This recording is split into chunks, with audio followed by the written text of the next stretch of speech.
Hi mga bebs, ito pala yung mga ganap namin kahapon. Hindi makapag-voice over kaya ngayon lang nakapag-upload dahil sobrang init talaga ng pamilya ko.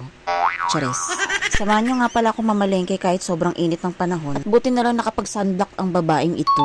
Hindi ko na na-videohan ang buong pamamalengke at baka mas-snatch ang cellphone ko. No? Wala pa nga kaming almusal nito kaya plano ko talaga mag-ice coffee sa 7-Eleven. Kaso sira yung machine nila kaya magtitimpla na lang ako sa bahay pag uwi ko. At dahil Friday today, magmumunggo tayo. Pagdating nga dito sa bahay, hinugasan ko kagad yung munggo para maisalang ko na kagad at mapalambot. Brown out din pala ng mga time na to kaya salamat na lang din talaga sa flashlight ng cellphone ko. Ayan, hiniwa-hiwa na nga natin itong mga bebs at para maluto na natin to dahil naguguto na rin talaga ako. Buti na rin talaga at double burner stove tong ginagamit namin. Kaya makakapagluto ka ng sabay at di mo na kailangang hintayin yung isang niluluto mo para makapagluto lang ulit agad. So ayun, flashlight pa rin ang gamit natin dito dahil ang dilim dito sa kusina namin. Dapat talaga may partner tong galunggong kasi di ba pagka munggo dapat partner Gigi, ganun. Buti na lang nung time na to ay nagkaroon na ng kuryente kaya kakain kami ng maliwanag. Ibang dilim kasi ang gusto ko eh. Chares.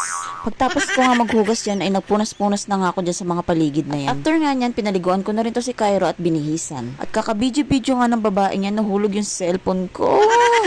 Anyways, dumating din pala yung mga in-order ko online na mga paninda. Talagang wala pa talagang karapatang magpahinga ang babaeng iti. Hindi naman ako madalas nag-order sa online na to kasi minsan out of stock yung mga kailangan ko mga paninda. Ang kinagandahan kasi sa kanila is 1 week to pay so makakapag-ipon pa ako ng pambayad sa kanila. Ganun. Wala si Jowa that time kaya ako magdi-display mag-isa nito. Pero carry lang kasi konti lang naman itong mga pinamili ko. At dahil feel na natin ang pagkahagad itong mga oras na to at nang ma-display ko na lahat ng to, deserve ko magkape.